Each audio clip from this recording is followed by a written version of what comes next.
de nossos pastores.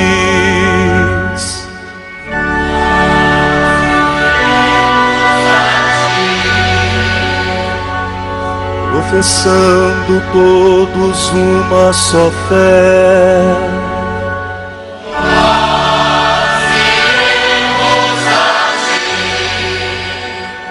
armados com a força que vem do Senhor,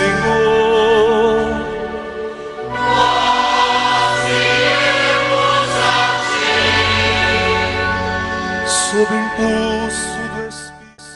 Neste 25 de março, meu irmão, minha irmã, a igreja celebra a solenidade da Anunciação do Senhor. E hoje a igreja nos traz uma palavra da tradição. O texto que nos é oferecido hoje na segunda leitura do ofício das leituras na liturgia das horas é tirado das cartas de São Leão Magno, Papa, do século V da nossa era cristã, e traz como título O Sacramento da Nossa Reconciliação. Ouçamos atentamente esta palavra da igreja, que é catequese, instrução para a nossa vida de fé. A humildade foi assumida pela majestade, a fraqueza pela força, a mortalidade pela eternidade. Para saldar a dívida de nossa condição humana, a natureza impassível uniu-se à natureza passível. Deste modo, como convinha a nossa recuperação, o único mediador entre Deus e os homens, o homem Jesus Cristo, podia submeter-se à morte através de sua natureza humana e permanecer imune em sua natureza divina.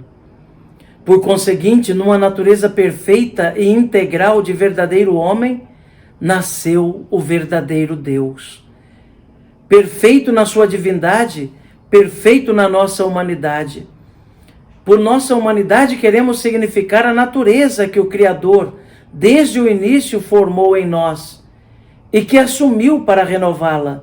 Mas daquelas coisas que o sedutor trouxe e o homem enganado aceitou, não há nenhum vestígio no Salvador, nem pelo fato de se ter irmanado na comunhão da fragilidade humana, tornou-se participante de nossos delitos. Assumiu a condição de escravo, sem mancha de pecado, engrandecendo o humano sem diminuir o divino. Porque o aniquilamento pelo qual o invisível se tornou visível e o Criador de tudo quis ser um dos mortais, foi uma condescendência de sua misericórdia, não uma falha do seu poder.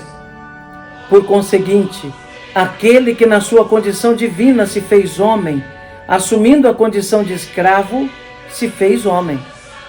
Entrou, portanto, o Filho de Deus neste mundo tão pequeno, descendo do trono celeste, mas sem deixar a glória do Pai, e gerado e nasce de modo totalmente novo. De modo novo porque, sendo invisível em si mesmo, torna-se visível como nós. Incompreensível, quis ser compreendido. Existindo antes dos tempos, começou a existir no tempo. O Senhor do Universo assume a condição de escravo, envolvendo em sombra a imensidão de sua majestade. O Deus impassível não recusou ser homem passível. O imortal submeteu-se às leis da morte. Aquele que é verdadeiro Deus é também verdadeiro homem. E nesta unidade nada há de falso, porque nele é perfeita, respectivamente, tanto a humanidade do homem como a grandeza de Deus. Nem Deus sofre mudança com esta condescendência da sua misericórdia, nem o homem é destruído com sua elevação a tão alta dignidade. Cada natureza realiza, em comunhão com a outra, aquilo que lhe é próprio. O Verbo realiza o que é próprio do Verbo, e a carne realiza o que é próprio da carne. A natureza divina resplandece nos milagres, a humana sucumbe aos sofrimentos. E como o Verbo não renuncia à igualdade da glória do Pai, também a carne não deixa a natureza de nossa raça. é um só e o mesmo. Não nos cansaremos de repetir: verdadeiro Filho de Deus e verdadeiro Filho do homem. É Deus, porque no princípio era o Verbo, e o Verbo estava com Deus, e o Verbo era Deus. É homem, porque o Verbo se fez carne e habitou entre nós. Amém. Meu irmão, minha irmã, hoje, celebrando a anunciação do Senhor, fazemos memória daquele dia glorioso em que o anjo Gabriel foi enviado a Maria para anunciar que ela seria a mãe do Salvador. E ouvimos esse belo texto de São Leão Magno, que fala da encarnação, do Deus Todo-Poderoso que desce, condescende conosco, assume a nossa humanidade por completo. Só não assumiu do homem aquilo que não é próprio do homem, o pecado, aquilo que desumaniza o pecado. Por isso lembra São Leão Magno que daquilo que o sedutor trouxe, nada foi tomado pelo Verbo eterno de Deus. Porque aquilo que o sedutor traz não é próprio do homem. Aquilo que o diabo traz não é do ser humano. Muitas vezes o ser humano adere livremente a um caminho que não lhe é próprio. Adere a um comportamento, uma atitude, uma escolha que não lhe é própria.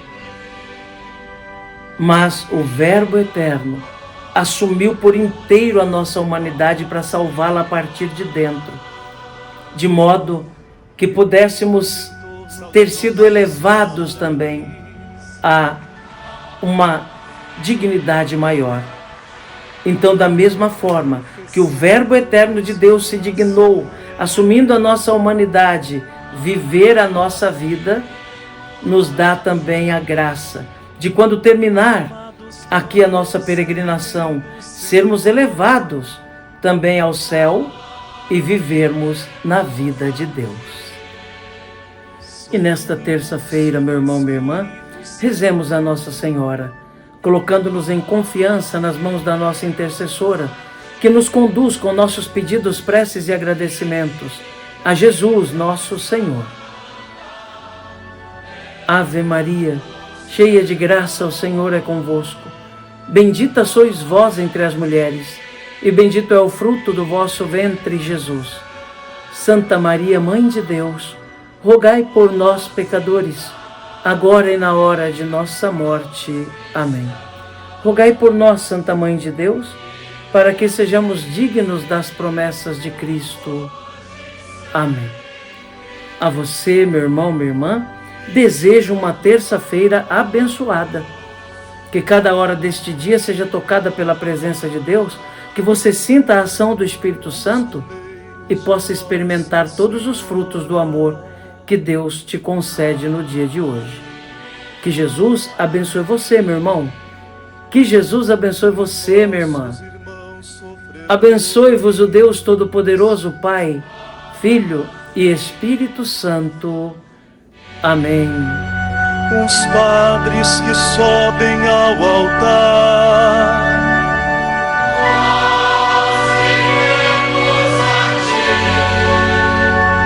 os padres que